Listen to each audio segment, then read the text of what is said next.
ناستې دا د هغه د مبارزې دا د هغه د هلو ځلو او د هغه د زړه ستړي جدوجهد نتایج دي چې په څه نسه شکل کې موږ اسلام آباد کې هم او پرې ټول لرم پښتونخوا کې زه په ډېر احترام او درناوي د نیشنل ډیموکراټیک مومنټ مرکزي مشر زمون استاد عبدالعزیز رهنما جناب افراسیاب پټک صاحب ته په ډېر درنښت بلنه وکړم چې راشي. صدر فرت اللہ بابر صاحب اور دانش خان افریدی صاحب اور میرے دوسرے بہت معزز دوستوں ساتھیوں، سب سے پہلے میں بھی پختون کلچرل ایسوسی ایشن اور PFUG کا شکریہ ادا کرنا چاہتا ہوں جنہوں نے آج ہمیں موقع دیا کہ ہم اپنے عظیم ساتھی، دوست، رہبر اور کامریڈ لطیف افریدی صاحب کی یاد میں آج اپنے دل میں جو کچھ ہے وہ ایک دوسرے کے ساتھ شریک کریں۔ باتیں بہت تفصیل سے ہوئی ہیں، میں یہ عرض کرنا چاہتا ہوں کہ لطیف افریدی صاحب کو میں نے 1960 کی دہائی کے دوسرے حصے میں جانا، جب وہ پشاور یونیورسٹی میں، ان کا نام ہم نے سنا پہلے تھے کہ وہ یونیورسٹی میں کچھ لوگوں نے فاطمہ جناح کے الیکشن کے وقت میں آواز اٹھائی ہے ایوب خان کے خلاف، اور یونیورسٹی نے ان کے خلاف کارروائی کی ہے۔ اس کے بعد پھر پختون فیڈریشن میں شامل ہوا 1968 میں، اور خیبر بازار میں 2 دفتر تھے وکیلوں کے، ایک تھا افضل بنگش صاحب کا بالا خانہ وکالت کا دفتر تھا، اور دوسرا تھا ارباب سکندر خان کا، جو ایسے جڑے ہوئے تھے ایک دوسرے کے ساتھ۔ وہاں پہ نیشنل عوامی پارٹی کا دفتر پہلے افضل بنگش صاحب کے بالا خانے میں ہوتا تھا، اور وہاں پہ سب نوجوان جاتے تھے، تو وہاں میری پہلی ملاقات ان سے ہوئی۔ اس کے بعد وہ ساتھ والا بالا خانہ جو تھا، اس میں ارباب سکندر خان کے بالا خانے میں اجمل خٹک صاحب بیٹھتے تھے۔ جب وہ مزدور کسان پارٹی اور نیشنل عوامی پارٹی الگ ہو گئے تو نیشنل عوامی پارٹی کا دفتر جو تھا وہ پھر ارباب صاحب کے بالا خانے میں تھا، جہاں اجمل خٹک صاحب بیٹھتے تھے، اور ہم سب ان کے شاگرد تھے، ان کے پاس جاتے تھے۔ تو وہاں سے جان پہچان ہماری ہوئی، اور بائیں بازو کے نظریات اور انقلابی خیالات، اس وقت جو 1960 کی دہائی میں دنیا بھر میں ایک اپرائزنگ تھی نوجوانوں کی، ایک ابھار تھا، ہم سب اس سے متاثر تھے۔ لیکن بعد میں نے دیکھا کہ جیسے ایک روسی پروفیسر گیرس نے کتاب لکھی ہے، پشتون جو انٹیلیجنشیا یا ایکٹیوسٹ تھے، جو فعال لوگ تھے 20ویں صدی میں، پروفیسر گیرس نے لکھا ہے کہ یہ پشتون ایسے پرندے تھے جنہوں نے طوفان کی مخالف سمت میں پرواز کی، جو کلونیلزم کا، نوآبادیاتی نظام کا طوفان تھا، اس کے خلاف انہوں نے اپنی پرواز کی، اور یہ ایک روایت بن گئی ہماری سیاسی کارکنوں کی اور ہماری جو سیاسی انٹیلیجنشیا تھی اس کے لیے۔ میں سمجھتا ہوں کہ لطیف افریدی صاحب بھی اس پرواز کو آگے بڑھانے والے ایک بہت بڑے ایسے کیریکٹر تھے، جنہوں نے فکر کے لحاظ سے، جدوجہد کے لحاظ سے، زندگی وقف کرنے کے لحاظ سے اس پرواز کو، جو امپیریلزم کے خلاف تھا، نیو کلونیلزم کے خلاف تھا،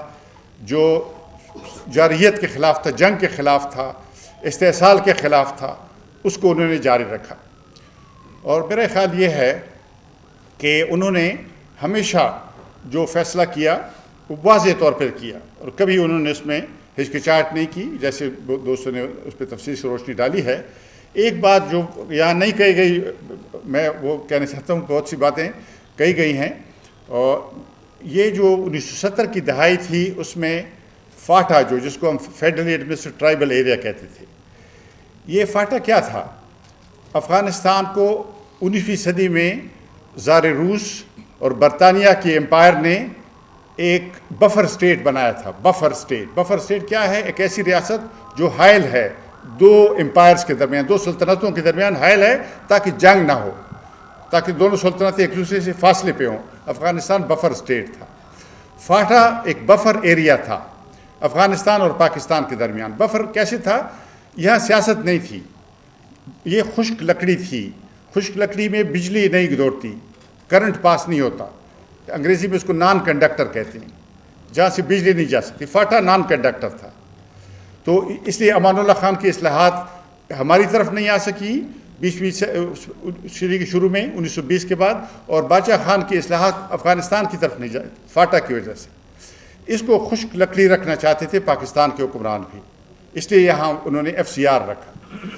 یہ سب سے پہلے لطیف افریدی صاحب تھے جن کی انیشیٹو پہ ایک تنظیم بنی جس کا نام تھا انجمن اتحاد قبائل، اور پہلی بار جس نے کہا کہ FCR کو نہیں مانتے، FCR کالا قانون ہے، استعماری قانون ہے، نوآبادیاتی قانون ہے، مسترد کرتی، اور جس نے پہلی بار کہا کہ 1 مین 1 ووٹ بالغ راہ دہی انتخابات کراؤ،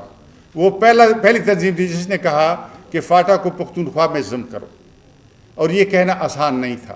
اس وقت کے پولیٹیکل ایجنٹ جو تھے وہ بھی بادشاہوں کی طرح تھے، اور اس وقت کا نظام جو تھا وہ بہت خطرناک نظام تھا، یہ آسان کام نہیں تھا۔ یہ لطیف افریدی جیسے ہیرو یا قہرمان کر سکتے تھے، جیسے انہوں نے اس وقت یہ بیڑا اٹھایا اور اس کو ایک طرح سے سیاسی ایجنڈے میں شامل کروایا۔ اس سے پہلے یہ مین سٹریم سیاسی ایجنڈے میں نہیں تھا یہ مسئلہ، یہ انہوں نے شامل کروایا، اور میں اس کو اس لیے کہنا چاہتا ہوں کہ یہ ریکارڈ ہونا چاہیے کہ ہمیں پتہ ہو کہ آج جہاں ہم کھڑے ہیں یہاں کیسے پہنچے۔ تو انہوں نے یہ فیصلہ طے کیا۔ اس کے علاوہ بھی مارشل لاؤ میں انہوں نے مارشل لاؤں کو للکارا، انہوں نے امریتوں کو للکارا۔ ضیاء الحق کے دور میں MRD کی تحریک جب ہوئی تو جیسے انہوں نے اس میں حصہ لیا، سال ہر سال ہری پور جیل، پشاور جیل، اور جیلوں کے اندر اسٹڈی سرکل، سیاسی ورکروں کی تربیت، کیسے کتابیں پڑھنا اور کتابیں پڑھوانا، یہ بھی ان کا بہت یعنی فوکس تھا، دلچسپی تھی، اور انہوں نے سکھایا۔ تو وہ ایسی شخصیت تھے جیسے باجوڑ میں کہتے ہیں نا کیمور کے پہاڑ کے بارے میں، خوبصورت پہاڑ ہے کیمور، آپ میں سے جس نے دیکھا ہے اس کو کہتے ہیں بہت رخ ہیں، کئی رخ ہیں۔ یہ تو ایسے لطیف صاحب کی شخصیت کے ایسے رخ ہیں جہاں اس پہ یہاں روشنی ڈالی گئی ہے، اور میں سمجھتا ہوں کہ اس پہ ہمیں اور کام کرنا چاہیے۔ اور میں نے ان کے بچوں سے بھی بات کی ہے اور ان کے دوستوں سے بھی میں بات کر رہا ہوں۔ میرا خیال ہے کہ ان کی ایک بایوگرافی ہمیں لکھنی چاہیے۔ ہمارے ہاں مشکل یہ ہے کہ ہم پشتون جو ہیں وہ اورل سوسائٹی ہیں، یعنی زبانی معاشرہ، زبانی کلامی، ہم بہت باتیں کرتے ہیں لیکن یہ کہ لکھتے نہیں ہیں تو باتیں ہم بھول جاتے ہیں۔ تو اس لیے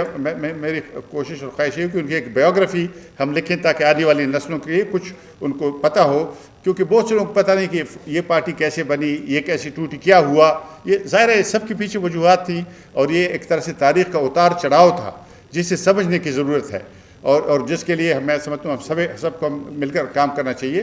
اور میرا خیال یہ ہے کہ جیسے ان کی زندگی کے آخری دنوں میں انہوں نے جو باتیں کی ہیں، میرا خیال ہے ہمیں اس پر فوکس کرنا چاہیے۔ سب سے بڑا خطرہ جس کا انہوں نے ذکر کیا وہ یہاں پہ ایک نئی شروع ہونے والی جنگ ہے، جس کا کل ہم نے پشاور میں ایک سین ان کی لطیف صاحب کی شہادت کے بعد دیکھا، لیکن یہ وہ سمجھتے تھے اور یہ ہم سب کا یہ خیال تھا کہ ایک نئی جنگ ہمارے خطے میں لائی جا رہی ہے، اور یہ ایک طرح سے اس کی شروعات ہو چکی ہیں اور یہ پھیل رہی ہے۔ اور اگر یہ خدا نخواستہ اس کو روکا نہ گیا تو میں واضح طور پہ کہنا چاہتا ہوں، یہ 2009 میں یہاں پہ جو امریکہ کا اسپیشل ریپرزینٹیٹیو تھا افغانستان کے لیے رچرڈ ہالبروک، اس نے ایک لفظ استعمال کیا تھا ایف پیک یعنی افغانستان پاکستان۔ اس نے کہا یہ ایک آپریشن تھیٹر ہے، اس نے یہ تشریح اس طرح کی تھی، اس نے کہا یہ 2 تھیٹر نہیں ہے، یہ ایک جنگ کا ایک میدان ہے، 2 میدان نہیں ہے، ایف پیک۔ اس پر پاکستان کی حکومت نے برا منایا اور امریکنوں سے احتجاج کیا۔ اب وہ سرکاری طور پہ نہیں کہتے، لیکن میرا خیال ہے سمجھتے وہ اب بھی یہی ہے کہ یہ ایف پیک ہے،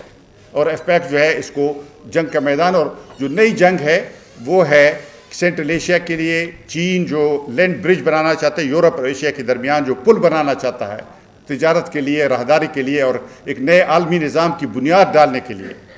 اس پر حملہ ہے، اس پر مغرب کا حملہ ہے۔ اور بدقسمتی سے ہمارے ہاں جو اصلی حکمران ہیں یہ مقامی ٹھیکیدار ہیں جنگوں کے، اور مقامی ٹھیکیداری کرتے ہیں اور جنگیں لے آ رہے ہیں، اور یہ ہماری میرا خیال ہے تیسری نسل ہے جو ان سے کہہ رہی ہے کہ یہ نہیں کرو۔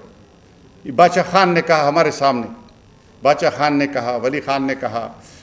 اس کے بعد ہمارے انہوں نے کہا، آج ہمارے نوجوان کہہ رہے ہیں، آپ نے دیکھا ہے پی ٹی ایم ہے، این ڈی ایم ہے، اور ہر ضلع میں ایک اولسی کمیٹی ہے، لوگ عوامی ابھار۔ جو سب سے بڑی خوشی کی بات ہے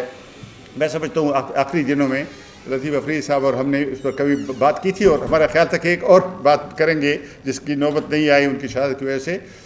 یہ ہم نے کہا تھا کہ ایک خوشی کی بات ہے کہ پہلی بار 40-45 سال میں ہمارے لوگوں کو سمجھ میں آئی ہے کہ یہ جہاد نہیں ہے، یہ فساد ہے. ایک ان کو سمجھ میں آئی ہے، عام آدمی کو اپنے تجربے سے انہوں نے سیکھا ہے کہ یہ جہاد نہیں فساد ہے. دوسری بات یہ ہے کہ ان کو یہ سمجھ میں آئی کہ اس کو ہمارے جرنیل لائے ہیں. تیسری بات ان کو یہ سمجھ میں آئی ہے کہ یہ عالمی کشمکش ہے اور بڑی طاقتوں کا، خصوصاً مغربی جو سامراجی طاقتیں ہیں، یہ ان کا کھیل ہے. یہ عوام کو سمجھ میں بات آ گئی ہے. تو لطیف افریدی صاحب چاہتے تھے کہ اس جنگ کو روکنے کے لیے عوامی اس جدوجہد میں ہم سب شامل ہوں اور اس میں ہم آگے بڑھیں اور ہم مل کر اس جنگ کا راستہ روکیں. اگر ہم نے خدا نخواستہ نہ روکا تو ایف پیک جو ہے یہ دونوں ملک تباہ ہو جائیں گے، افغانستان اور پاکستان، جو بہت بڑا المیہ ہوگا، سانحہ ہوگا. مجھے یقین ہے کہ عوام کی طاقت اس کو روک سکتی ہے، اور ہم ساری سیاسی قوتوں سے کہیں گے کہ وہ اپنے سیاسی اختلاف کو الگ رکھیں، اس مسئلے کے لیے کم از کم اکٹھے ہو جائیں اور ہم مل کر جدوجہد کریں. ٹھیک ہے، ہماری تنظیمیں مختلف ہوں گی، ہماری یعنی سوچ میں تھوڑا بہت فرق ہوگا، لیکن اس کی معنی یہ نہیں ہے کہ مشترکات کو ہم بھول جائیں. میں سمجھتا ہوں مشترکات کو ہمیں یاد رکھنا چاہیے، اور لطیف صاحب جو تھے وہ ہمیشہ مشترکات کے حامی تھے. وہ پل تھے، ہمیشہ کوشش ان کی یہ ہوتی تھی کہ کوئی ایک وسیع تر اتحاد قائم ہو. میں آپ کا زیادہ وقت نہیں لینا چاہتا. میں ان کی لیے اپنے شعر کا، اپنی غزل کا ایک شعر ان کے لیے کہنا چاہوں گا جو پشتو میں نے لکھا تھا کہ مدام بدغ شان نیما بدل بشما اور زدہ تقبیل ارزو لرما مکمل بشما اور کہ خور کے گما نو خور دشم رکھ ہونیم کہ خور کے گما نو خور دشم رکھ ہونیم بیا براوٹو کے گم کل بشم گل بشما. ډیر مننه.